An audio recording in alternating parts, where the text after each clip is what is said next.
자, 이것이 완전한 국가다. 우리 예주 시작하겠습니다.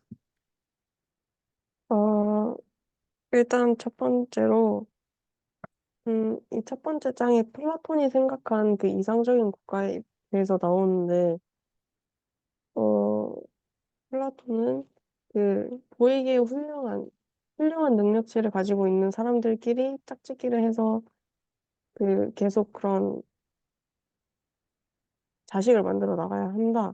그리고 좀, 어, 상대적으로 좀 하찮은 유전자를 가지고 있는 사람들은 성관계를 덜 해서 그런 아이도 적게 낳아야 한다. 이렇게 얘기를 하고 있는데, 이런, 어, 이런 그 국가, 이런 그 더 좋은 유전자를 많게 해서 국가를 좋게 만들고, 어, 좋지 않은 유전자들을 적게 해서 그런 유전자를 적게 만드는 거에 대해서 어떻게 생각하는지 물어보고 싶었는데, 저는, 그 국가를 위해서라면 이게 그 확실히 좋기는 하겠죠. 왜냐하면 그 국가에 있는 인재들이 더 많아지는 거니까. 근데 이것도 보면 확실한 차별이잖아요. 그 사람들마다 이렇게 등급을 나누고 이렇게 하는 거라서. 근데 더 좋은 국가를 만들기 위해서, 더 우수한 국가를 만들기 위해서는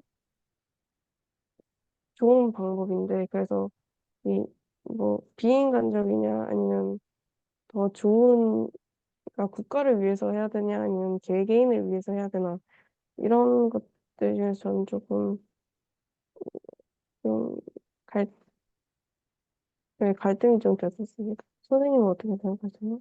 네, 저는 저도 이제 그러한 방안에 대해서 혹하는 마음들이 있을 거고, 뭐 그랬으면 좋겠다라고 과거에는 그런 생각이 많았었는데, 지금 현재의 생각은 그런 플라톤의 생각이 참 위험한 생각이다. 라는 입장이 더 강합니다. 그래서 그 가장 중요한 근거로는 더 낫다는 게 도대체 뭔가, 그러니까 더 좋은 국가라는 게 더 뭔가라는 부분들에서 그것들이 가능할 때는 딱 하나, 옆에 다른 국가가 있을 때 그 국가보다 더 뛰어나기 위해서, 더 낫기 위해서, 뭐 이건 가능하다고 생각합니다. 근데 그게 아니라 인간 전체를 놓고 봤을 때 뭐 뛰어난 사람들이 모여 있으나 그렇지 않으나 그 차이가 과연 얼마나 큰 차이이냐라는 겁니다. 그래서 우리가 그 인생을 산다는 게 그냥 사는 거지. 이렇게 살아야 잘 사는 거고, 저렇게 살면 잘 못 사는 건가? 그건 도대체 누가 정하는 건가? 라는 그런 근본적인 의문이라고 봤을 때, 더 그 뛰어난 삶이라는 게 과연 존재하나? 라는 부분에 대해서 그 의문을 제기하는 거고, 어, 요 사람이 봤을 때 별로 안 뛰어나다고 하는 사람들의 삶에는, 그러면 거기에는 삶이 없는 건가? 그러니까 그들에게도 삶은 존재한다라고 생각하고 그냥 그게 다른 것이지 우열, 더 뛰어나고 더 그 열등하고를 과연 가릴 수 있는 건가라는 부분들에 대해서 어, 동의하지 못한다는 게 요즘 들어서 드는 생각이기 때문에 플라톤의 어떤 그러한 논의가 조금만 더 선을 넘으면 과거에 뭐 히틀러가 열등한 유대인들 뭐 그 인종 청소 비슷하게 하려고 했던 어떤 그런 시도라던가 그런 곳으로 바로 연결될 수 있는 상당히 위험한 이야기다라고 생각합니다. 두 번째는 준비했는데 제가 이걸 어떤 생각으로 썼는지 모르겠어요. 읽어봐. 그래서 그, 여기 책에 나오는 철학자들이 생각하는 이상적인 국가에는 분명히 저희가 보기에는 분명한 결함들이 있잖아요. 단점들이, 부족한 점들이. 그래서 이런 국가를 어떻게 생각하는가라고 적었는데, 음, 뭐 너무 질문이 크네. 네, 그래서 이제 그러니까 지금처럼 이렇게 플라톤의 이상 국가에 대해서 어떻게 생각하냐 뭐 이렇게 그것도 사실은 좀 이렇게 꽤 큰 질문인데 근데 이제 그거 안에서 다시 이제 아까 말한 대로 뭐 능력에 따라서 뭐 이렇게 자식을 낳는 거가 제한돼야 된다. 국가가 이른바 성생활에 관여해야 된다라는 게 이제 플라톤의 입장이라는 거지.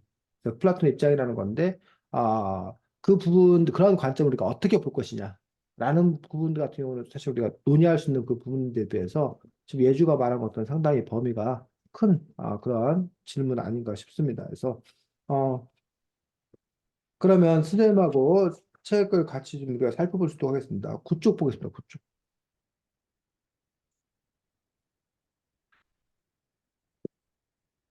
결국은 그 질문이라는 것들이 늘 중요합니다. 질문이라는 거. 어떤 질문을 가지고 사느냐. 뭐 연구자로서의 삶도 그렇고 예주가 인생을 살아가는 데서도 어떤 질문을 던지고 그 질문을 해결하려고 하는 건가라는 부분들인데 이 책에 나오는 이것이 완전한 국가대에서 국가에 대한 이상론을 갖고 있는 사람들은 필수적으로 몇몇 가지에 대해서 질문하고 있더라는 얘기. 그 질문들을 지금 공통된 질문들을 모아놨어. 자, 그쪽에 첫 번째 질문이 뭐? 국가는 어떻게 통치되며 통치자는 어떤 방식으로 권좌에 오르는가? 국가는 어떻게 통치되며 통치자는 어떤 방식으로 건재해 오르는가? 우리가 흔히 말하는 정치 제도, 어, 왕정을 할 거냐? 지금 현재 우리가 하고 있는 민주정치를 할 거냐? 그다음에 뭐 왕처럼 이렇게 세습을 할 거냐? 그 세습이라는 것도 부모에서 자식으로 가는 부자 세습도 있고 형제 세습도 있고 선양이라는 것도 있어. 그러니까 그 왕이 다음 왕 될 사람한테 이렇게 넘겨주는 거야. 그 왕자를 넘겨주는 어떤 그런 방식도 투표 방식이 아니라 왕이 있는데 그러니까 예를 들면 그 학급에서도 반장 선거를 선거에서 반장을 뽑잖아. 근데 그걸 반장이라는 거 제도 자체를 없애는 방법도 있어. 반장이 없는 방법도 있어. 아니면 반장을 하루씩 돌아가면서 할 수 있잖아. 또는 반장을 담임선생님이 지명할 수도 있잖아. 반장을 가위바위보로 뽑을 수도 있고 성적순으로 할 수도 있고 그러니까 반장이라는 제도를 갖느냐 갖지 않느냐 반장이라는 제도가 있다라면 도대체 반장이라는 제도를 어떤 식으로 반장을 뽑을 것이냐 또 반장의 권한이나 책임을 어떻게 정할 것이냐 어쨌든 이런 식으로 우리 사회 통치자는 어떤 방식으로 권장하고 국가는 어떤 식으로 통치되어야 하는 건가 라는 부분에 대한 정치제도에 대한 근본적인 고민들이 있다는 거지. 어떤 정치가 바람직하냐. 그래서 플라톤이 내세운 정치제도는 뭐야? 플라톤.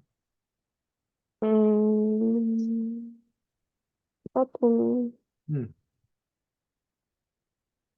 그 철학자가 왕이 되어야 한다. 그렇지.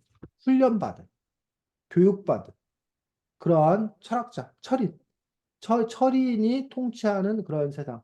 근데 그 철인이 통치하는데 그 철인이 그냥 철인이 아니라 철저하게 준비되고 훈련된 그런 철인이 통치하는 세상이고 그 철인은 그렇다고 해서 모든 권력을 갖는 게 아니라 사실은 보면 철인은 결혼도 못하고 결혼해서도 안 되고 재산을 가질 수도 없고 그런 식으로 철저하게 제한돼. 그 이유는 왜? 왜 결혼도 하면 안 아, 되고 왜 재산도 가지면 안 돼?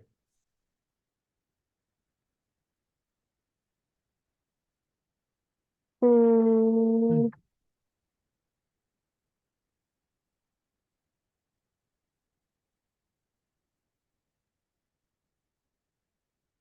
국가에 헌신해야 돼서. 그렇지. 국가에 헌신해야 되는 거야.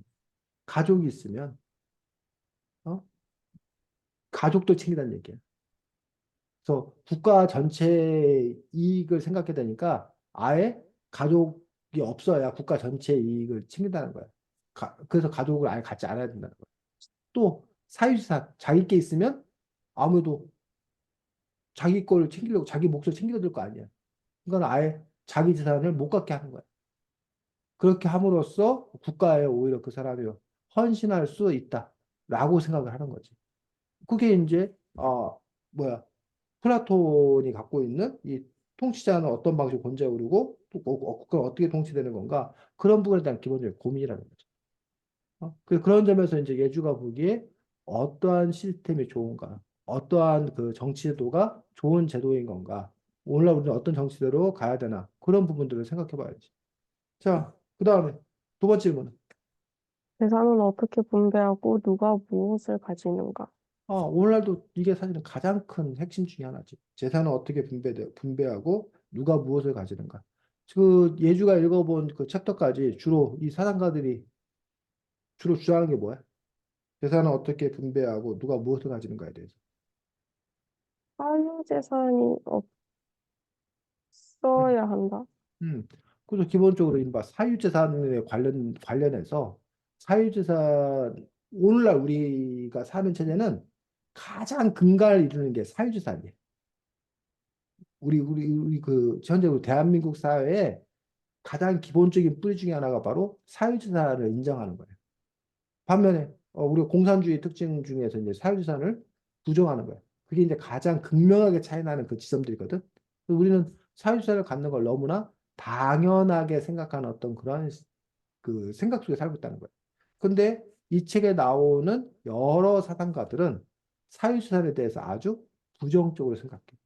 그 사유재산이 이른바 만악의 근원, 모든 악행, 모든 그 문제, 갈등이 벌어지는 이유가 사유재산 때문에 그렇다라고 하면서 사유재산이 아니라 이른바 공동의 어떤 그런 재산이어야 된다라고 주장하는 거지. 근데 이제 그 정도가 이제 좀 다른 거야. 정도가. 어느 정도까지 할 건가라는 부분에 대해서 다른 걸 볼 수 있고 또 일부 사상가는 사유재산을 인정을 하는데 그 인정하는데 다만 이제 그 정도가 차이가 있는 그 부분들. 그런 점에서 예주가 판단하기에 과연 재산은 어떻게 분배되나 누가 무엇을 가져야 되는 건가라는 부분에서 이른바 그 자유주의 아주 극단적 자유주의는 그냥 자기가 뭐 할 수 있는 만큼 능력만큼 다 뭐 하라는 거야. 다 가져가라는 거야. 그 자기 할 수 있는 만큼 그 터치하지 말라는 거야. 그래서 아주 그 극명하게 그 차이 나는 것들 뭐 그런 부분들에 대해서 이야기하고 있고 또 이것도 시장 경제 지금 우리가 하고 있는 것처럼 시장 경제에 맡겨가지고 경쟁해서 이긴 애가 뭐해? 다 갖는 것들 그 것들이 자연스럽다라고 얘기하고 있는 부분도 볼 수가 있고 반면에 지금 우리나라 같은 경우는 뭐 많은 나라도 있지 세금이라는 제도를 갖고서 다시 재분배 역할을 해 세금의 역할 중에 세금이 재분배 역할을 한다는 게 혹시 무슨 말인지 아니? 예주야? 그 세금을 받으면 그거 음. 가지고 뭐 연금을 주거나 교과서를 배부하거나 이런 거. 그렇지. 그러니까 세금을 걷어서 우리 나라 살림을 하는 데만 쓰는 게 아니라 세금을 걷는 데 있어서 부자들한테 세금을 많이 걷어. 그러니까 100만 원 걷는 100만 그러니까 100만 원 버는 사람, 1000만 원 버는 사람, 1억 버는 사람 있다고 생각해 봐. 그러면 그 걷는 방식이 정액제가 있어. 정액제. 똑같이 10만 원씩 내라. 100만 원, 1000만 원, 1억. 그럼 똑같이 10만 원씩 내는 게 공평하지 않냐? 공평해? 아니요. 왜 안 공평해? 똑같이 10만 원씩 내야 되는데. 내야 되니까. 100만 원 버는 사람, 1000만 원 버는 사람, 1억 버는 사람. 왜 안 공평해? 10만 원씩 똑같이 걷는데.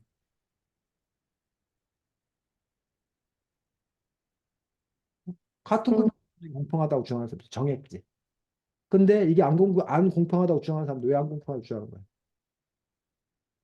100만 원 버는 사람이 10만 원 내면 몇 퍼센트?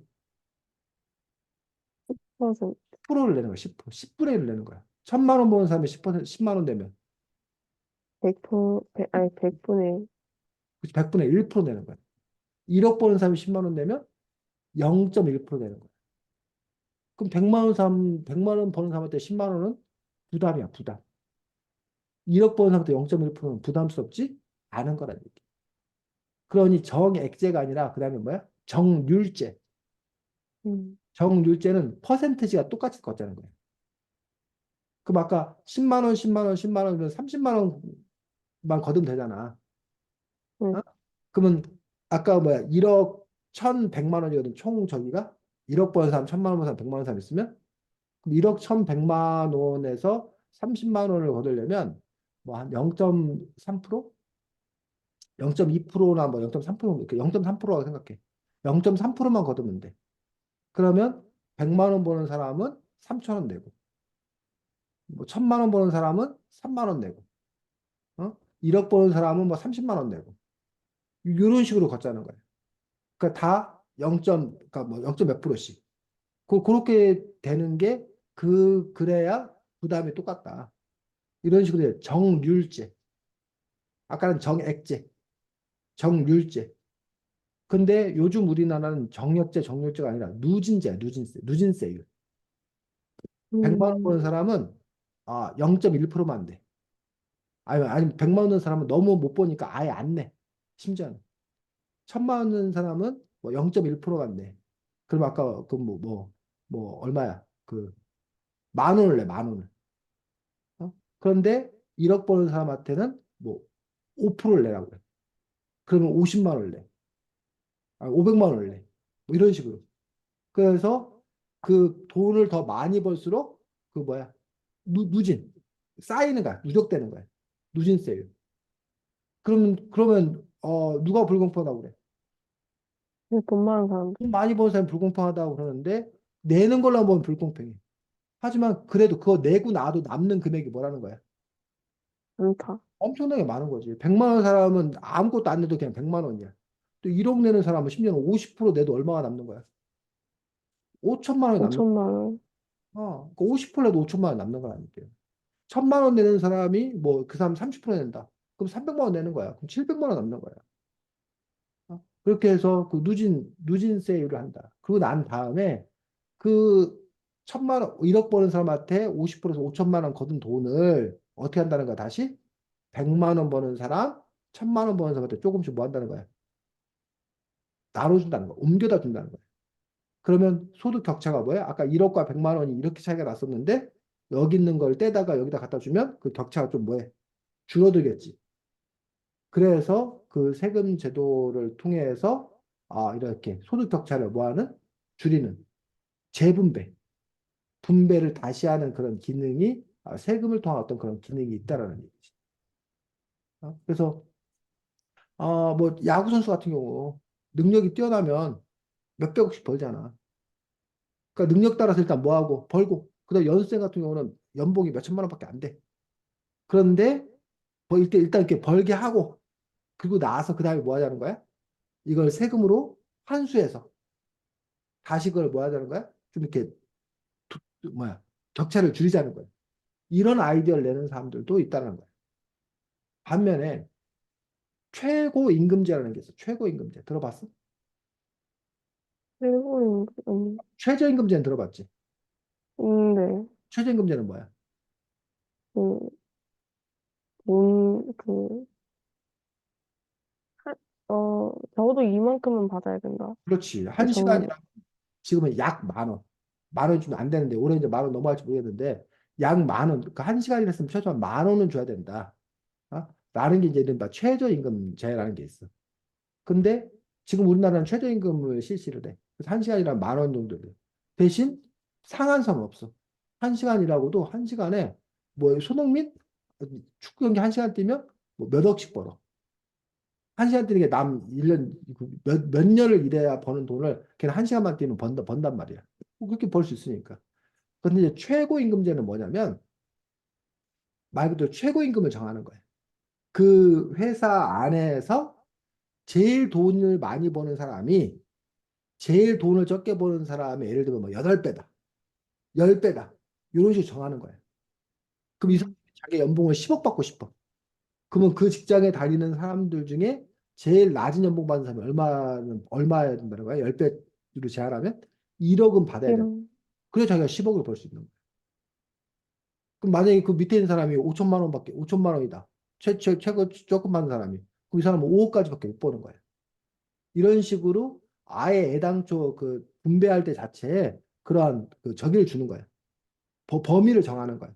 그렇게 함으로써 이러한 그 분배, 이런 차별, 차이 이런 것들을 좀 더 극복하기 위한 어떤 그런 아이디어도 있다는 거죠. 어쨌든 그런 식으로 재산을 어떻게 분배하고 누가 무엇을 가질 건가라는 부분에서 누가 무엇을 가질 건가 이것도 일하는 사람, 노동자에게 돈을 많이 줄 것인가 그 회사를 설립하고 운영한 경영자, CEO한테 돈을 더 많이 줄 것이냐 아니면 그 회사의 주주, 자본을 댄 주주에게 돈을 더 많이 줄 것이냐.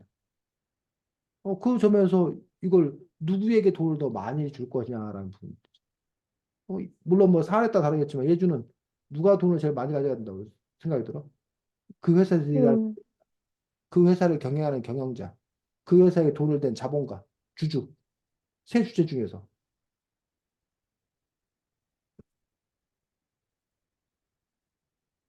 경영자가 사장 이런 거죠. 뭐라고? 경영자가 사장이나 회장 이런. 근데 경영자가 이제 두 가지야, 종류가. 하나는 경영자하고 아까 그 돈된 주주하고 대주주하고 겹치는 경우가 있고. 근데 이제 이걸 별도로 그 경영자는 그 회사를 뭐 하는 사람?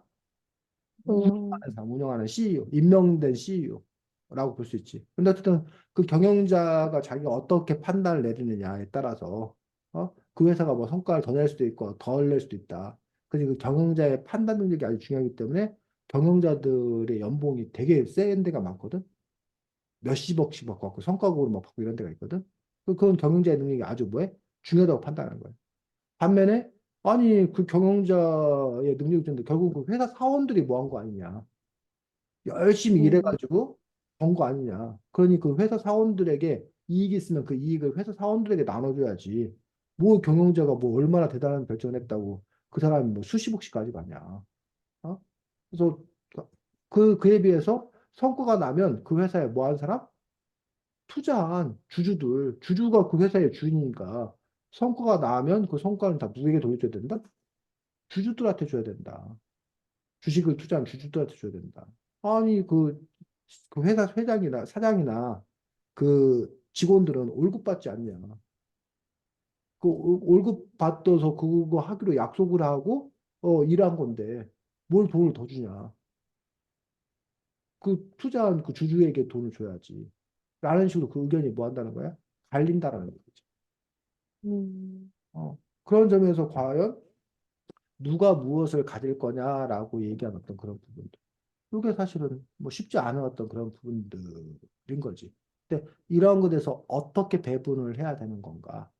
라는 부분에 대해서 이 사상가들이 나름대로 뭐해? 또 원칙을 내세운다는 거야. 세 번째가, 노동 세계는 어떤 모습인가? 노동 세계는 어떠한 모습인가라는 부분에서 노동을 어떻게 보아야 할 것인 건가? 이 책에서 혹시 예주 기억나는 장면이 있어? 노동 세계는 어떤 모습인가에 대해서? 어, 여성들, 응, 여성 남성을 구별해서 여성은 집에서 뭐 옷감을 짜거나 그런 응, 일들을 하고 응, 남성은 나가서 응, 그러니까 흔히 말하는 바깥일을 하는 응. 그런 게 있었어요. 그렇지. 그래서 그 사상가들에 따라서는 남성과 여성의 차이를 인정해가지고, 그거에 따라서 이렇게 일하는 것들을 이렇게 분류해 놓은, 그런 경우도 있고, 요즘에 이제 또 이렇게 화두가 되고 있는 것들 중에 우리가 이제 주 5일제가 사실은 아직도 주 5일제에 선생님 발음이 예외적인 부분이 아직도 있어. 그 5인이야 사업장인가? 뭐 이런 데 아직도 주 5일제가 아마 아닐 거야. 선생님 정확히 잘 모르겠는데. 우리가 지금 처음 음, 대기업부터 시작해갖고 몇 년에 걸쳐서 차근차근 지금 주 5일제가 지금 정착이 되고 있는 중이야. 근데 아직도 아마 그 주 5일제를 안 하는 곳도 아마 있을 거야. 자영업자들은 당연히 안 하고 자기들이 음, 가게 문 여는데 뭐 5일만 문 열고 이런 거 없잖아. 자기가 일주일 내내 다 열어도 되고 막 이러잖아. 근데 어쨌든 근데 지금 요즘에 어쨌든 주 5일제에서 지금 요즘에 나오는 얘기는 주 4일제 나오는 거 혹시 알아? 네. 5일도 많다.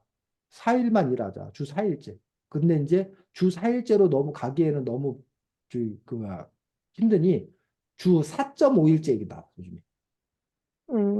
약간 그때 옛날에 토요일에 좀 적게 그렇지. 하죠. 옛날에 그렇지. 이랬던, 토요일이 반공일이라고 해가지고 오전 수업만 하고 그 오전 근무하라고 오후에 근무 안 했었거든.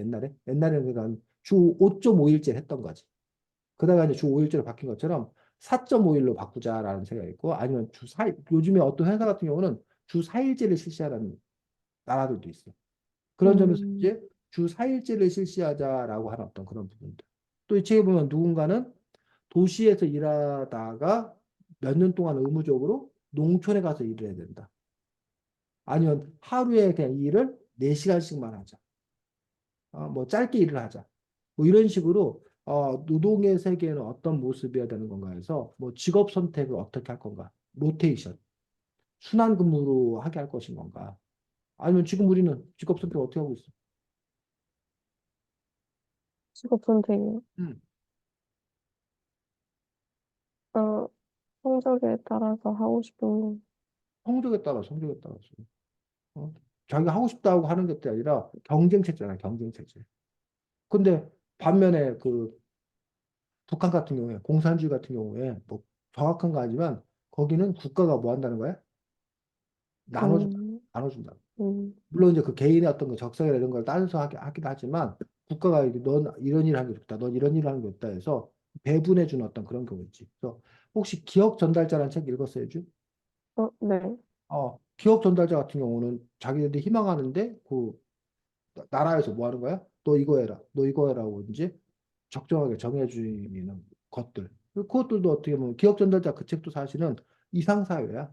그 사회 자체를 음, 그런 모습에 된다 이상사회를 그리고 있는 어떤 그런 모습들인데 노동세계는 어떤 모습이 되는 건가? 또 인간이 살아가는 데 상당히 중요한 어떤 그런 부분이에요. 그래서 모두가 다 노동을 해야 되는가?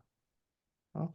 아니면 일부만 하면 되는 건가? 라는 부분에서 그런 차이가 있는 것들을 볼 수 있어요. 그래서 중국의 공산주의 한때 문화 대혁명이라는 게 있었어요. 그래서 누구나 다 노동자, 농민처럼 육체노동을 해야 된다. 그래가지고 대학 교수들도 의무적으로 시골에 가서 뭐 한다는 거야. 몇 년 동안은 농사를 짓고 음, 노동을 하고 그래야 된다라고 이제 주장했던 그 실제로 정책적으로 시행했던 그런 때도 있었거든. 근데 그런 것처럼 이 사회가 어떠해야 하는 건가라는 부분. 그다음에 네 번째 질문은 사람들은 어떻게 살아가며 여가에는 무엇을 하나? 사람들 어떻게 살아가며 여가에는 무엇을 하나라는 부분들. 이 책에 보다 보니까 그런 거 나오는 거 알아? 옷은 두 벌이면 족하다 뭐 이런 거. 아, 네. 왜? 그, 치, 그러니까, 뭐라고 해야 치장 이런 거를 아, 불필요하다고 느껴서. 음, 치장을 하고 그러면 사람들 사이에 위화감이 생긴다. 그리고 치장하고 그럴 뭐 그런 걸 낭비라고 생각하는 거야. 왜 쓸데없이 그러느냐. 라고 해서 그래서 이른바 유니폼, 교복, 똑같은 교복을 입자라고 하는 어떤 그런 부분들 중에 하나가 사복 입고 다니면 잘 사는 애, 못 사는 애, 어? 구별될 거 아니냐. 그리고 애들이 맨날 무슨 옷 입을까 그거 신경 쓰는 거 아니냐. 근데 매일 똑같은 교복이면 옷 같은 거 갖고 신경 안 써도 될 거 아니냐. 그래서 교복을 입고 다니지 않은 사람의 주장들 중에 중요한 주장이 그 근거거든. 그런 근거를 들거든. 어. 그래서 그런 거 하지 말자는 거예요. 근데 반면 자유복을 입자고 하는 것들은 인간은 개성을 중요시 여긴다. 인간은 아름다움을 추구하는 존재다. 자유로운 존재다. 근데 왜 교복이라는 거에다가 거기를 그걸 맞추느냐. 어? 라는 점에서 이제 어떤 생각이 뭐 한 거야? 다른 것들을 볼 수가 있다는 거죠. 이것들은 노동의 세계와도 연결되는 그런 부분을 볼 수 있습니다. 또, 그 다음에 10쪽의 질문.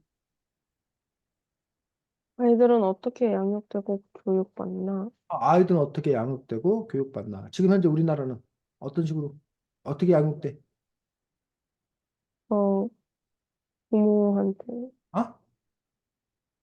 뭐라고? 부모한테. 그렇지. 각 가정에서 알아서, 어? 자기 자식 자기가 알아서 키우라는 거잖아. 그 가족 책임이야, 가족 책임. 근데 우리나라가 지금 요즘에 정책을 좀 바꾸고 있지. 애만 낳아라. 누가 기르겠다? 국가가 키우겠다. 애를 안 낳으니까. 애 키우는 게 가족이 아, 부담스러우니까 이제 낳으면 그걸 뭐해? 국가가 키우겠다는 식으로. 그래서 어린이집도 많이 만들고 그런 보육시설이라든가 뭐 요즘에 무슨 뭐 늘보학교 뭐 이렇게 해가지고 그런 학교 끝나고도 이제 애들 학교 계속 남아있어서 엄마 아빠가 직장에서 일할 수 있도록 한다던가 그렇게 이제 이런 보육을 나라에서 공공화하는 걸로 지금 정책이 바뀌고 있는 중이에요. 그런 점에서 아이는 각 가정에서 부모들이 키워야 되나? 아니면 국가가 사회가 나서서 키워야 되나? 심지어는 과거 스파르타, 고대 그리스 도시 국가 중에 스파르타는 아예 애 낳으면 국가가 그 음, 애들을 뭐야 다 데려가가지고 합숙을 시킨 거야. 음, 가정에서 키우는 게 아니다. 아예 그냥 집단 수용 시설에서 키우는 거야. 이런 식으로 아이들은 도대체 어떻게 양육해야 되나? 또 아이들에게 교육을 어떻게 해야 되나? 교육은 어떤 식으로 해야 되나? 라는 부분들에 대한 이야기인 거지. 그래서 지금 예주가 안 읽었는데 이 책 뒷부분에 보면 더 충격적인 얘기가 나와. 아예 음, 태어날 때부터 그 아기를 시험관에다 놓고 저기 하는 거야. 키우는 거야. 그리고 거기다가 음, 그 영양 공급을 달리 해. 그 신분이 아, 높은 애들은 영양 공급을 잘해줘가지고 뇌 발달에 잘 되게 하고 신분이 낮은 애들은 영양 공급을 조금 해갖고 애가 맹하게 태어나게 만들어. 태어날 때부터. 그래야 욕망을 음, 시키는 일만 한다는 거야. 그래서 교육도 맹한 애들한테는 간단한 그 육체 노동할 수 있는 그런 기술 교육만 가르쳐. 그리고 높은 신분에 태어난 애들한테는 고급 교육을 가르쳐. 그래서 아예 교육 자체를 뭐 한다는 거야? 차별적으로 한다, 차별적으로. 오늘날 우리는 교육을 어떻게 하고 있어? 다 똑같이. 기본적으로 이게 평등 교육의 이념을 가지고서 국가가 의무 교육이라는 이름에서 같은 걸 가르치잖아. 물론 거기다 플러스 이제 사교육. 개별적으로 자기가 더 공부할 것들은 더 갖다 이렇게 쏟아붓는 그런 형태를 병행하고 있는데 한때 우리나라가 그런 사교육 금지했던 거 알아? 우리나라 언제요? 과외금 전두환 대통령 시절이나 이런 때 음, 그 시절에 과외를 아예 금지했어. 사교육을 아예 금지했어. 이런 사교육 때문에 오히려 이렇게 아까 뭐야 불평등이 생기고 과열 입시 이런 것 때문에 문제가 생긴다 해가지고 사교육을 금지했던 그런 적도 있어. 그래서 지금도 맨날 사교육비가 너무 많이 들어가지고 부모들이 애를 안 낳으려고 하는 여러 가지 이유 중에 하나가 사교육비 때문에 그러거든. 주거비 뭐 이런 것 때문에 그렇거든. 사교육비 드는 거 그러면 아예 사교육으로 뭐 해라? 금지해라. 사교육 금지하면 될 거 아니냐. 그럼 사교육비 안 들 거 아니냐. 즉, 여러분 부모님들이 너희들 학원 보내는 가장 중요한 이유 중에 하나가 뭔지 알아? 아, 옆집 애가 보내니까. 아, 옆집에 보내는데 우리 예주만 안 보내면 어떻게 되니까 예주가 어떻게 되니? 낙오될까 봐 떨어질까 봐. 그래서 만약에 다른 집이 다 뭐 한다면 안 하면, 보낸다면 나도 뭐 할 수 있어? 안 보낼 수 있는 거지. 근데 이제 뭐야? 나만 안 보내는 거 아니야? 라고 뭐 할 수 없는 거야? 믿을 수 없는 거야. 그래서 아마 사교육 금지한다고 그러면 찬성하는 사람도 꽤 될걸? 응, 물론 이제 사교육 금지에 대해서 반대하는 사람들이지. 대표적으로 반대하는 사람 누가 반대하겠어? 돈 많은 사람, 아? 돈 많은 사람. 많은 사람들 반대하고 사교육 업자들이 반대하겠지. 응, 그 자기들 밥 줄이니까. 그리고 이제 뭐 돈 많은 사람들은 내 돈 갖고 내가 사교육 시켜서 우리 애를 더 뭐해? 더 경쟁력 있게 키우겠다는데 왜 그걸 못하게 하느냐? 거기다 플러스 이제 뭐 국가 경쟁력 얘기하는 사람도 있고 막 그러겠지. 애들을 교육을 시켜서 더 우수 인재를 키워야 되는데 공부하겠다는 거 왜 못하게 하느냐? 뭐 이런 식으로 막 이렇게 얘기하는 사람도 있겠지. 그 안에 어쨌든 여러 가지 그런 부분이 있는데 어쨌든 여기서 교육을 어떻게 하게 할 것인가라는 부분. 자, 그다음 문제가 남자애와 여자애는 사회에서 어떤 기회를 얻나? 요게 막 성평등과 관련된 그런 부분들, 성 역할에 관련된 그런 부분들에 관해서 어떻게 할 것인 건가라는 부분들에 대해서 다른 것들을 볼 수가 있어요. 사상가들마다 그런 생각들이 다른 것들을 볼 수가 있습니다. 그다음에 누가 어떤 권리를 갖고 그 권리는 어떻게 보호받나? 권리를 어떻게 보호받을 건가라는 부분입니다. 그래서 오늘날 우리가 이제 민주주의 국가에 살고 있기 때문에 당연히 우리가 국민으로서의 권리를 누리고 있다는 거예요. 근데 이런 헌법적 권리를 보장받기 시작한 지가 얼마 되지 않았다는 거야. 몇백 년 안 됐다는 거야, 사실은. 그전에 우리 인간이 천부적인 권리를 갖고 태어난 존재라는 생각 자체가 없었어. 그런 생각 자체가 근대 이후에 만들어진 거야. 지금 우리가 당연하게 생각하지만. 그런 점에서 우리들에게 도대체 어떤 권리가 있는가. 그래서 요즘에 사람 권리 말고 무슨 권리 새롭게 나와서 우리를 당혹스럽게 하는 게 동물권 들어봤어? 음, 동물권. 요즘에 그 동물권을 인정해준다는 얘기가 좀 나오기 시작했단 말이야. 그동안 우리는 동물에 대해서 동물이 무슨 권리야. 그냥 이온 세상 자연은 사람을 위해서 존재하는 거야. 사람이 그냥 그 자연을 갖다가 마음대로 쓰면 됐어. 사람을 위해서. 그래서 인간은 뭐야? 자연에서 우뚝 선 존재였단 말이야. 근데 요즘 들어서는 인간이 자연에서 우뚝 선 존재가 아니라 자연의 한 부분으로 보는 거야. 부분으로. 그러면 사람에게도 권리가 있으면 뭐 다른 동물에게도 권리가 있는 거지. 근데 아직까지 식물권을 얘기하는 사람 별로 없어. 네. 식물권, 뭐 자연권 이런 거 나올 수 있다는 거지. 근데 지금은 이게 동물권에 대해서 이게 막연해. 잡히잖아. 근데 그게 인간의 권리도 역시 뭐였다는 거야? 마찬가지였다는 거야. 과거에는 인간의 권리 그게 뭐야? 그랬다는 거야. 그러니까 신문제 같은 것들이 가능했던 거지. 근데 그런 점에서 과연 우리는 어떤 권리를 갖고 그 권리를 어떻게 보호해야 되나? 그다음에 끝으로 사람들은 무엇을 믿으며 종교와 어떤 관계를 맺나? 어 종교를 어떻게 해야 되나? 지금은 우리의 정책이 뭐야? 종교에 대해서. 자유. 자유, 신앙의 자유가 있는 거지. 심지어는 믿든 믿지 않든 뭘 믿든 각 개별 존재의 자유를 갖고 있는. 근데 일부 국가에는 아직도 뭐야? 국교가 있어, 국교. 나라에서 그 교를 정해서 그 국교 외에 다른 종교 행위를 할 수 없게 만들어. 선교를 금지해. 그래서 중국 같은 경우는 중국은 어떤지 혹시 알아? 중국은? 음, 중국의 종교 정책. 중국의 종교의 자유가 있다 없다? 어떨 것 같아, 있, 중국? 있을 것 같은데? 그래서 보통 공산주의 국가는 종교의 자유가 없던 걸 아는데 중국도 종교의 자유가 있긴 있다고 합니다. 믿을 수 있어. 음, 근데 특징은 뭐냐면 믿을 수 있는데 믿으라고 하면 안 돼. 네. 아, 그 전도를 하거나 이러면 안 되는 그렇지. 거예요? 예주가 그냥 교회에 다니고 싶으면 교회는 다닐 수는 있대. 근데 예주가 누구한테 너 교회 다닐래? 너 교회 다녀라라고 선교, 전도를 하면 안 된다는 거야. 음, 남한테 뭐 그런 행위는 안 된다는 거야. 그래서 우리 입장에서는 너무 좀 이해가 안 되는 어떤 그런 부분들이지. 그래서 뭐 이슬람 국가 같은 경우는 이슬람 외에 다른 포교 활동, 뭐 기독교나 천주교 뭐 포교 활동하는 거, 선교 활동하는 거 그런 거 다 뭐해? 금지.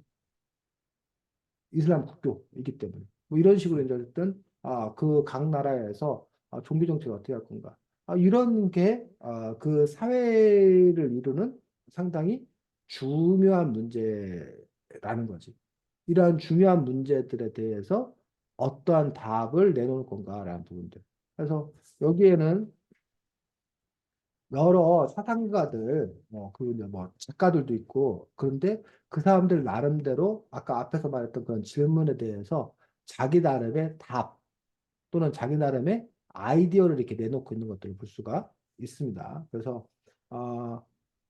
어, 뭐 그런 점에서 이제 다음 주 글쓰기 과제는 여기에 12단원의 이예주라는 사상가가 어?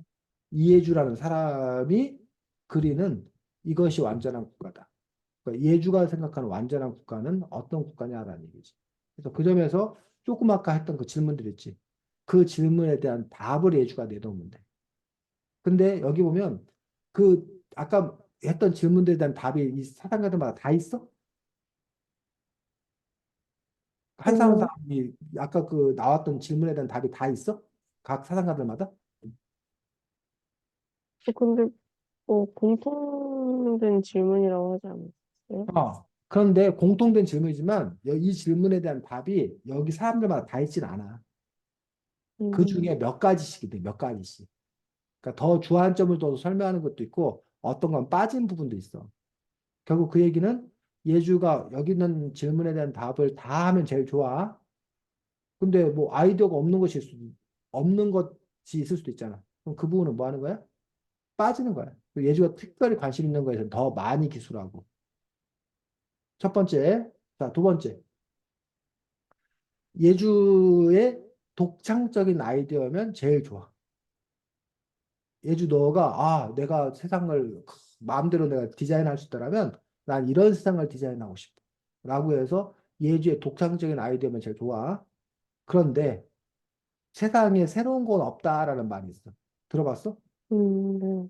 세상에 새로운 건 없다. 그 뭔 말이야? 다 어디서 주워 들은 거죠. 그렇지. 이전에 존재했던 거를 더하거나 빼거나 했다는 거야. 뭐 과거에는 스마트폰 없었잖아. 음, 스마트폰이 없었다 뿐이지 전화가 없었던 건 아니야. 컴퓨터가 없었던 건 아니야.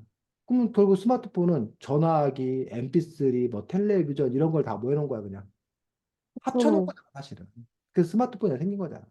즉, 그 얘기는 뭐냐. 예주가 여기 있는 그 사상가들의 사상들 중에서 마음에 드는 거. 아, 나도 이 사람하고 생각이 같아. 라는 걸 뭐 할 수 있다는 거야?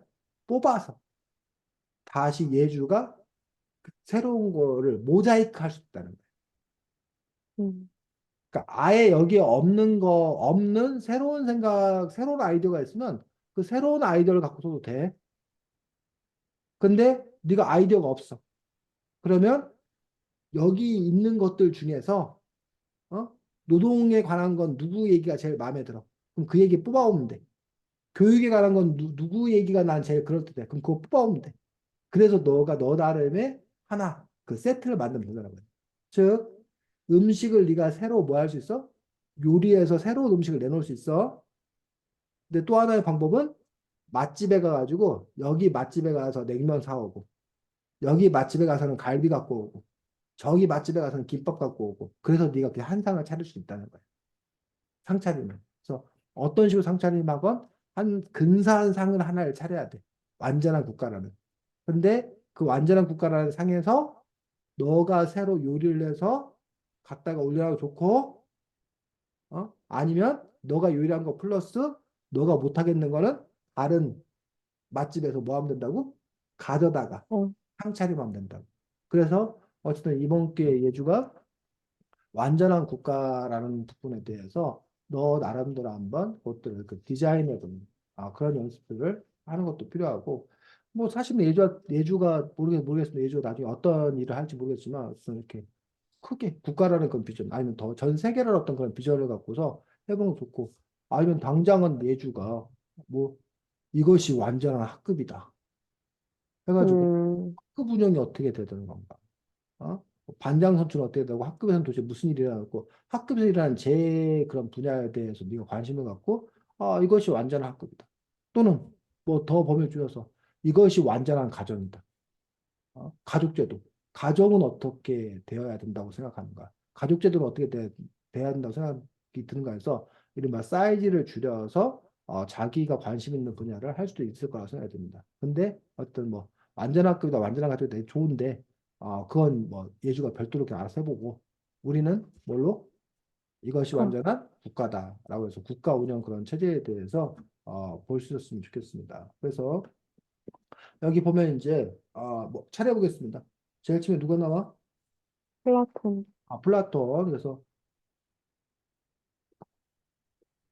우리 그 뭐 여러 차례 플라톤 얘기를 많이 나왔어. 그래서 플라톤이 끼친 영향이 크기 때문에 플라톤 얘기는 앞으로도 계속 나올 거야. 플라톤이 쓴 국가론 뭐 이 책 안에 이제 그 플라톤이 쓴 책이 여러 있는데 그 안에 이제 플라톤이 생각하는 이상국가가 있는데 그 중에서 그 이상국가에 해당되는 것만 뽑아놓은 거야 지금 이 책. 발췌해 놓은 거야 발췌해 놓은 거. 두 번째가 아, 그, 토마스 무어. 토마스 모어에서 바로 이렇게 우리가 완전한 국가, 이상 국가를 우리가 보통 뭐라고 그래? 그 용어로 완전한 국가. 아이디어. 어? 네. 유토피아, 유토피아. 아, 유토피아 시대라고 그러는데 그 유토피아라는 말을 처음으로 뭐 한 사람? 사용한 사람. 사용한 사람, 만들어낸 사람이 바로 누구야? 토마스 무어. 토마스 모어야, 토마스 모어. 그래서 토마스 모어의 유토피아라는 책인데 유토피아라는 말 자체는 존재하지 않는 곳. 이 세상에 존재하지 않는 곳이라는 그런 의미를 갖고 있고, 그래서 유토피아를 쓴, 토머스 무어가 유토피아를 쓴 이유는 두 가지야. 하나는 그런 이상국가를 만들고 싶다라는 그런 의미도 있지만, 사실은 그것보다 더 강한 이유는 현실 세계에 대한 비판, 풍자. 현실 세계가 이런 문제가 있다. 이런 잘못이 있다. 라고 하면서, 이상사회라면 이럴 텐데. 라고 해서 그 당시에 자기들 자신이 살던 그런 현 세상에 대한 어떤 그런 비판, 풍자를 또 담고 있습니다. 세 번째가 누구? 토마스 campanella. 톰마소 깜파넬라가 나오고 있고, 네 번째가 요한 발렌틴 안드레. 요한 발렌틴 안드레에서 3번, 4번 이 두 인물의 공통점은 신, 신과 관련되어서 생각이 많다는 점들 그런 점이 공통점이고 다섯 번째가 프랜시스 베이컨. 베이컨. 베이컨 우리 듣지 않았나? 어, 근데 지난주에 우리 철학의 숲 봤구나. 쌤. 다른 책 헷갈렸구나. 응. 자, 베이컨이 이른바 아는 것이 힘이다. 경험론 쪽에 있는 철학자, 유명한 철학자. 그래서 이 사람은 이른바 과학과 기술의 국가를 강조했던 인물이 프랜시스 베이컨이고, 그 다음에 루이 세바스틴 밀실. 여기까지 읽었다는 거지. 그래서 응. 자연으로 돌아간 계몽주의 국가라고 이야기하고 있습니다. 그래서 자연으로 돌아간이라는 부분들이 더 이제 초점이 맞춰지고 있는 루이 세바스틴 메르시이고, 그 다음에 에티엔 카베. 그 복지국가, 공산주의 나가지고 복지국가를 얘기했던 에티엔 까베고, 그 다음에 카를 마르크스와 프리드리히 엥겔스. 우리가 흔히 말하는 이 카를 막스, 프리드 엥겔스 이 두 사람이 공산주의 선언이라는 그러한 글을 쓰게 되고, 이 막스가 이제 이른바 자본론이라는 책을 써가지고 오늘날 공산주의의 이론 쪽 토대, 그 이론 밑받침되는 어떤 그런 이론을 한 거고, 그 공산주의 여기 나와 있는 다른 것들은 다 실현이 안 돼. 근데 칼 막스와 프리드 엥겔스가 쓴 공산주의 이상은 현실에서 구체적으로 뭐해? 실현을 해서 몇십 년 동안에 그 실험을 한 거야, 사실. 물론 그것들이 이제 실패로 돌아갔다는 게 이제 일반적인 평가고, 그 부분에 대해서 이제 막스주의자들은 막스의 사상, 막스의 이상주의 사상이 실패한 게 아니라 그거를 시행하는 사람들이 잘 못했기 때문에 저기 한 거지. 원래 막스의 공산주의 이상은 뭐하다? 문제가 없다. 그래서 다시 실현돼야 된다라고 주장하는 그런 사람들도 있고, 아니다. 막스의 공산주의는 이미 해봤는데 뭐해? 실패했다. 잘못됐다. 막스가 뭘 현실을 잘 모르는 거다. 인간의 속성을 제대로 잘 파악하지 못한 거다 얘기하는 사람도 있습니다. 그 다음에 아홉 번째가 음, 허버트 조지 웰스. 허버트 조지 웰스는 바로 자본주의와 사회주의의 장점을 모두 갖춘 나라에서 절충주의라고 얘기하는 건데, 우리가 살고 있는 자본주의, 그 다음에 아까 막스가 추구했던 공산주의, 그 공산주의 바로 전 단계로 우리가 사회주의라고 얘기하는데, 그런 자본주의와 사회주의가 철학이 기본적으로 많이 달라. 기본적으로 철학 자체가 다른데 그 두 가지의 장점을 뽑아갖고 절충해갖고 이제 허버트 조지 웰스가 이렇게 제 3의 길로 이렇게 그 방안들을 제시하고 있는 것도 볼 수가 있습니다. 그 다음에 올더스 헉슬리. 올더스 헉슬리 요 사람도 결국은 과학기술, 과학기술로 우리 인류를 구원할 수 있다라고 얘기하고 있고, 근데 거기에 이제 세계 국가, 지금 우리가 이제 개별 국가로 돼 있는데 커다랗게 이제 세계 국가를 꿈꿨던 올더스 헉슬리, 그 다음에 어니스트 칼렌바크.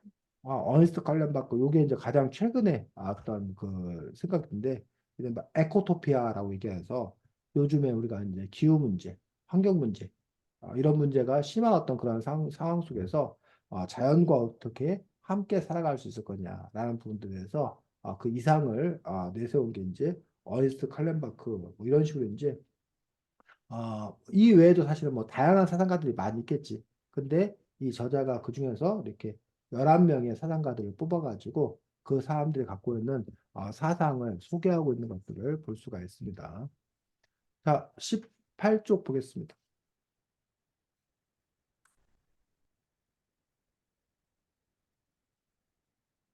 자, 플라톤이 음,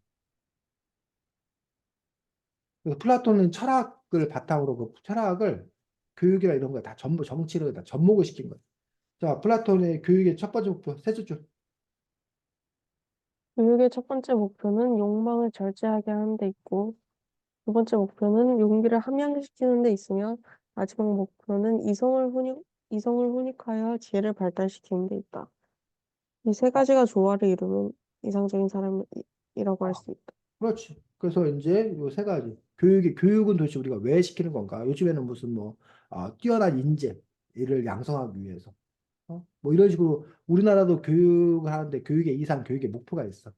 뭐 세계인을 양성하기 위해서. 그래서 예전에 뭐 학교에도 뭐 이렇게 전민 중학교에도 뭐 저기 있잖아. 그 무슨 바라는 인간상 해갖고 뭐 어떤 어린이 뭐 이렇게 뭐 이런 게 있다는 얘기야. 그래서 그 교육의 어떤 그런 비전을 갖고 있는데 요 플라톤이 중요시 여겼던 그 부분들 교육에 있어서 중요한 부분들은 인간이 갖고 있는 욕망을 뭐 해야 된다는 거야? 절제해야 된다는 거야. 용기를 키워야 되고 그다음에 지혜를 발달시켜야 되고 요것들이 가장 근본적으로 필요한 그런 부분이어서 그 세 가지 욕망과 용기와 지혜 요 세 가지가 사람을 이루고 있는 구성 요소라는 거예요.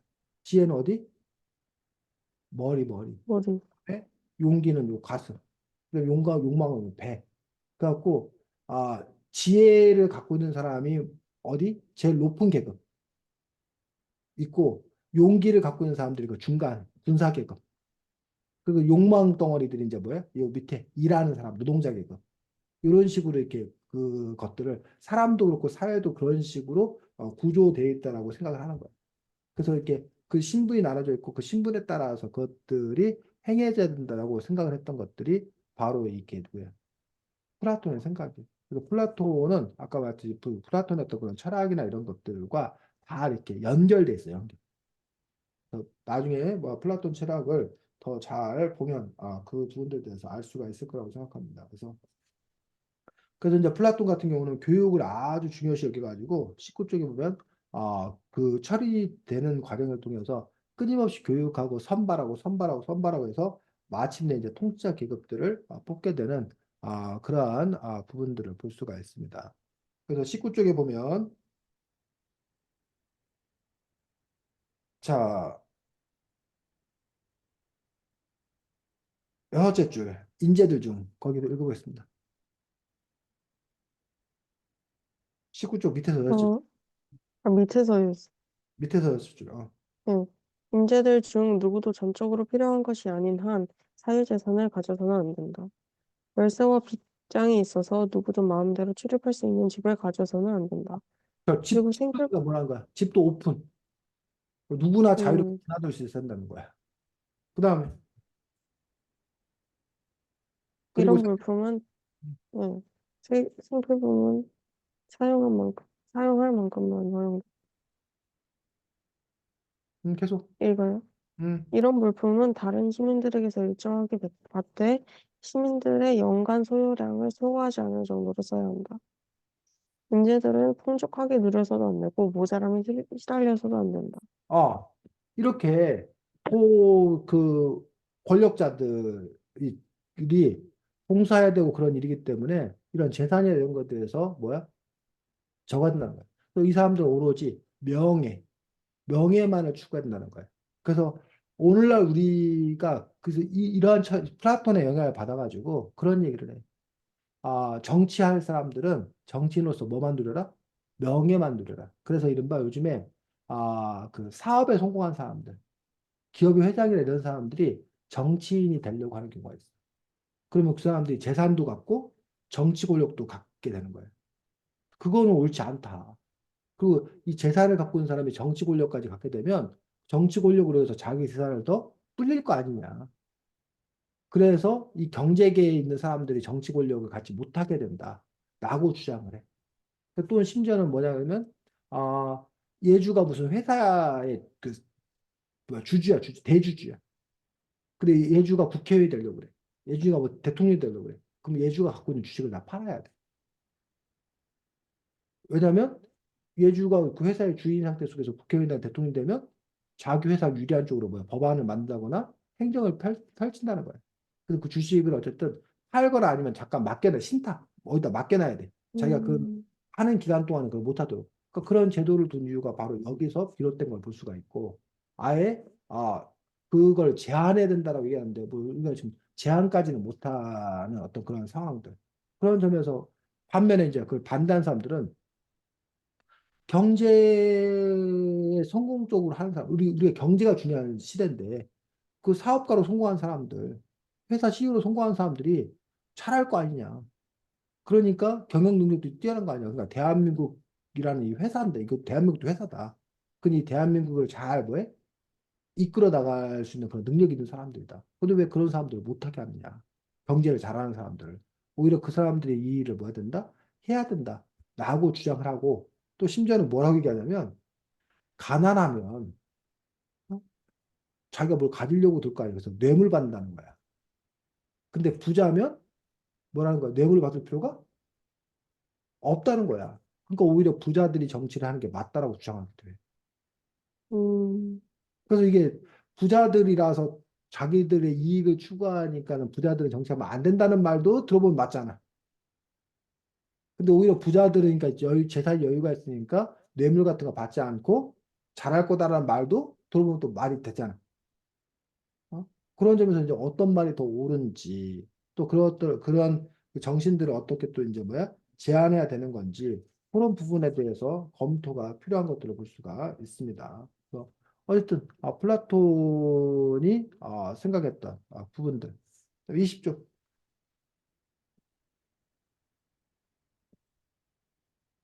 자, 두 번째 문단. 여자 또한 여자 또한 수호자와 통치자가 될 수 있다. 플라톤은 당시로서는 혁명적인 생각을 품었는데 그에 따르면 여자들도 모든 영역에서 남자들과 비슷한 능력을 발휘할 수 있었다. 이런 차이는 조금 있지만 말이다. 그래서 여자들 역시 남자들과 같은 교육을 받고 동일한 활동 기회를 가져야 한다는 것이 아, 플라톤의 생각이었다. 그 지금 보면 이 생각이 대단한 생각이야 아니면 평범한 생각이야? 평범한 생각이. 지금 보면 평범한 생각이야. 그런데 그 몇천 년 전에 여성에 대해서 이렇게 생각하는 사상가들이 별로 없었다는 거예요. 그런 점에서 이제 플라톤이 이런 생각을 가진 것들이 상당히 혁명적이었다라고 얘기하고 있습니다. 자, 그 밑에 보면 네, 마지막 문단. 플라톤의 혁명적 생각은 여기서 플라톤의 음, 혁명적 생각은 여기서 그치는 것이 아니어서 제1계급과 제2계급에서 결혼과 가족 제도를 폐지하고자 했다. 아이들은 이제 친부모가 아니라 공동체에 의해 양육된다. 아이들은 친부모가 누구인지 알지 못한 채 국가가 운영하는 유치원에서 자라는다. 그리하여 부모에 대한 애착 대신 국가에 대한 충성심을 키우게 한다. 그렇지. 가족주의가 아니라 국가주의를 심어야 된다. 실제로 이러한 생각이 공산주의에서 많이 그것들로 뭐해? 다하다가 실제로 그렇게 한 경우가 있다는 거야. 어? 가족 중심주의가 아니야 된다. 수렴도 개인적으로는 과거에 가족이 모든 그 어떤 사람이 사유재산이 모든 거에 악의 근원이라고 생각하는데 쌤님이 가족이기 때문에 이 모든 문제가 발생하는 거다. 가족에 대한 욕심을 끊어야 된다. 그리고 쌤이 이제 가족 해체라는 거를 쌤 같은 경우는 그게 이상국가라고 생각을 했었어. 과거에. 그런 부분에 대해서 플라톤과 좀 비슷하다고 하는 생각이지. 근데 이제 가족이라는 거가 인류 역사에 유구한 어떤 그런 역사를 갖고 있기 때문에 과연 가족을 부정하고 살 수 있겠는 건가? 라는 부분들에 대해서 또 반대하는 사람도 많이 있지. 근데 또 오늘날은 또 이제 이른바 이 혈연에 의한 가족이 지금 요즘 해체되고 있어.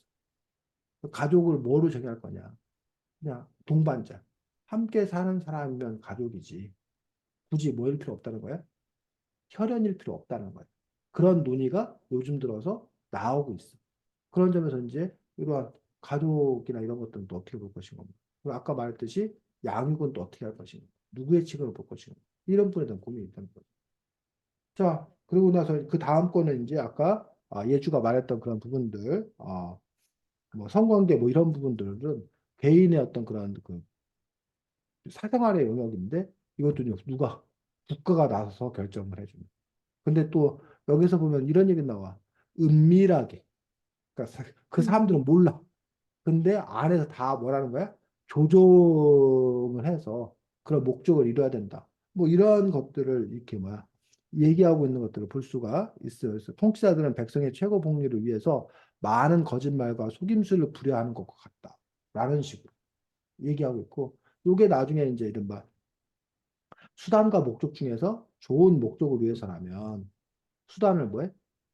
조금 바꿔도 된다. 우리가 흔히 말하는 그 뭐야? 선의의 거짓말? 좋은 일을 위해서라면 거짓말해도 된다라는 식의 어떤 그러한 통치 철학들 이런 것들을 또 이제 플라톤이 얘기하고 있어서 상당히 또 좀 이렇게 뭐야 의아한 그런 부분들을 갖고 있습니다. 그래서 우리가 지금 이게 플라톤 부분들을 중심으로 이렇게 살펴봤는데 이런 이 플라톤처럼 다른 사람들도 그 나름의 어떤 그런 독특한 생각들을 갖고 있다는 거지. 그러면 이제 예주가 봤을 때 이걸 읽으면서 이 아이디어가 참 공감 간다. 쓸만하다. 나오는 부분도 있을 거고. 아, 이건 너무 어, 현실과 좀 맞지 않는다. 이건 너무 좀 이게 심하다. 맞지 않는 부분도 있을 거고. 그런 점에서 아까 말했듯이 너가 필요한 부분을 뽑아갖고 조합해도 괜찮고. 어쨌든 뭐 중요한 건 이번 기회에 어쨌든 예주가 국가는 어떠해야 되는가, 국가란 무엇인가, 사람이 함께 산다는 건 무엇인가, 라는 어떻게 보면 중학교 뭐 3학년이 하기엔 너무 큰 문제, 큰 주제이긴 하지만 그래도 어쨌든 우리가 이 사회 한 구성으로서 살아간다는 어떤 그런 점에서 그런 이상을 품어보는 것도 또 필요하지 않나 싶습니다. 요즘 이제 국회의원 선거 기간인데 사실은 음, 국회의원들이 정책으로 공약을 내고 하잖아요. 사실 그 공약이라는 것들이 우리 대한민국 사회가 어떤 방향으로 가야 된다. 어떤 게 가야 된다라는 그 이상을 내세우는 거거든. 그래서 그런 부분에서 이제 이러한 질문에 대해서 그들 나름대로 어떤 건 답이라는 답, 대답, 답을 내놓는 거야. 근데 우리가 이제 선택하는 거지. 우리 대한민국 사회가 어떠한 방향으로 가기를 바라는 거야. 그래서 그걸 갖고 이제 선택해야 되고, 물론 이제 그걸 얼마나 잘 뭐 할 수 있는 사람이야. 그 사람이 그걸 정말 실행할 수 있는 능력이 있는 사람인 건가. 뭐 이 점도 이제 함께 봐야지. 그래서 그 두 가지 같이 봐야지. 하나는 그 사람이 어떠한 이상을 내세우고 있나. 그 이상에 내가 동의하나. 두 번째는 그 이상을 정말로 그 사람이 실현을 할 수 있는 그런 사람인가, 그런 능력 있는 그런 사람인가, 방안을 갖고 있나, 뭐 이런 부분들이 또 함께 검토되고, 그래서 이제 우리가 판단하고 그럴 수 있어야 한다고 생각합니다. 자, 그 다음 주에는 아까 말한 대로 이것이 완전한 국가다라는 그 12장을 우리 예주가 써오는 걸로 그렇게 해서 진행하도록 하겠습니다. 질문. 그냥 음. 제가 생각하는 완벽한 국가를 서술해 놓으면 되는 거죠. 여기 이 책처럼 이렇게 서술 쭉 해오면 돼. 너가 생각하기에 이랬으면 좋겠다. 뭐 교육은 이렇게 돼야 되고 뭐 이런 식으로 정치는 어떻게 되고 해서 너가 그 사고할 수 있는 만큼만 하면 돼. 네, 끝. 네, 네, 수고 많았습니다. 잘 쉬고 안녕. 안녕히 음. 가세요.